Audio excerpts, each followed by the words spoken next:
but I never expected something like this vivo Y500. Look at this thickness. It's not that thick, just 8.23 millimeters, which is pretty decent. Its battery capacity is 8,200 milliamp hours.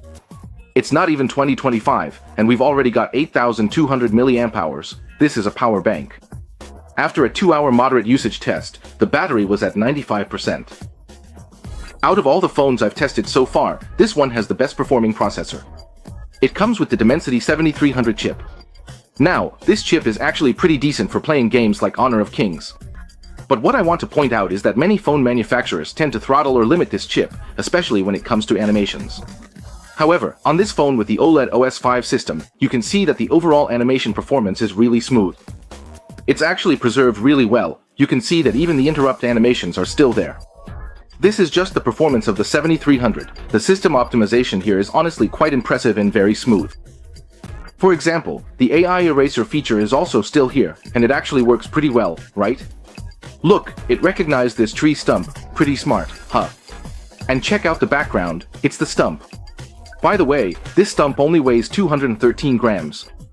As for the design, you can see it uses a flat style, and the middle frame has been smoothly finished on both sides. The color is a shade of purple, and on the back, you can see it has a matte texture. Honestly, it doesn't feel much different from the previous Y300 series. And as for the camera module, it also features what I'd say is a pretty mainstream circular design, and there's even a textured pattern around the edge. I also noticed that the edge has a metallic chamfered style. If you look closely, you'll see there's a high-res logo right in the middle, which suggests its external speaker performance is pretty good.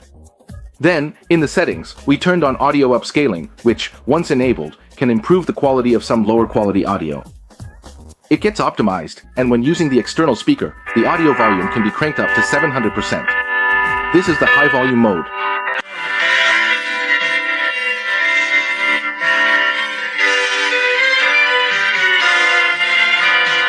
I'm not used to being without you. What am I supposed to do? So many eyes just now. Sharp-eyed netizens might have also noticed that the screen-to-body ratio on this display is actually pretty decent. After all, it is a Y series model.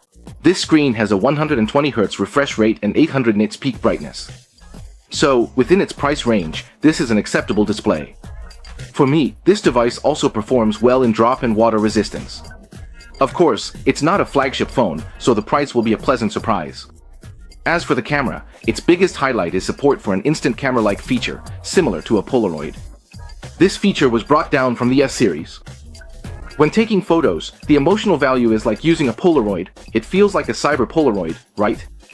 You can see earlier photos in the video, which is interesting. I think it's more of a fun feature.